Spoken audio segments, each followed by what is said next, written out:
Welcome back. It's Expresso, your feel-good breakfast show on S3. And what makes it a feel-good breakfast show is when we bring you these feel-good stories.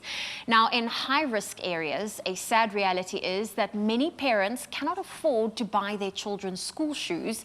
And many more families have been hard hit by the pandemic, as they've also lost their jobs and businesses, making the task of providing even more insurmountable. So in 2019, let me tell you a story about a guy called Frank Steyn, started the Run4shoes campaign. And I can tell you, he raised over 66,000 Rand, was able to buy over 1,000 pairs of premier school shoes for kids in Mitchell's Plain. Now in 2020, Frank raised about 50,000 Rand for food parcels. And he's got more campaigns and adventures planned for 2021, which he'll be here sharing with us. And I can tell you, what a superhero you are, Frank Steyn. Welcome. Thank you, Carl.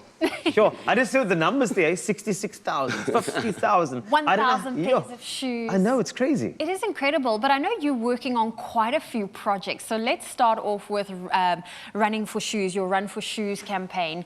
I think it's unbelievable. I think for someone like myself, you don't always think school shoes is... In my mind, I think every kid has school shoes and a bag and they go off to school, but that's not the case in many schools, and in particular Mitchell's Plain, where you donated 1,000 shoes. Tell me a little bit about where you realized the need to provide shoes for the kids. Yeah, so Zoe, one day, so we have an after-school program at these 4 schools that we work with. And then what happened was there was a group of boys that was playing, and they wanted a soccer ball, and they ran up to me and they said, Coach Frank, do you have a ball? So I'm like, boys, you know what the rules are? First go home, change, and then come back. And then one of the smallest boys in the group said, like, he doesn't have shoes or school shoes. And then I looked at him, but he was so confident by saying it. And, you know, he took his shoes and he did this, it's already broken. Yeah. And then I realized, like, yeah, you know, like he was so brave. And then I drove home after work, and then I thought, like, the 2 Oceans is coming up. How can I raise funds or make it happen that, you know, children can get a good pair of school shoes? And then I just put a post on Facebook, and then it went crazy, and everybody was like, how are you going to do it? And I'm saying, I'm going to do the 2 Oceans in school shoes. And I ran all 56 kilometers on school shoes. Did you have blisters? I had blisters. I lost toenails. Goodness. And what happened was, I just, like, and then I left for the Netherlands. And then I shared my story in the Netherlands to the people there. And then they realized, like, is this guy crazy? Is he really going to run that far? And then I came home, and then I raised money. And then I didn't know that was going to be that big. And then my school came on board, and they doubled that amount that I raised. And then, yeah, I could buy 1,000 pairs of school shoes. Goodness. That's actually a book, eh? Or a series, you know, the guy who bought 1,000 pairs of school shoes. I mean, it should actually be. But now, the Dutch organization that you approached, you're now operational in 4 schools. Tell me a bit more about what that organization is trying to do now.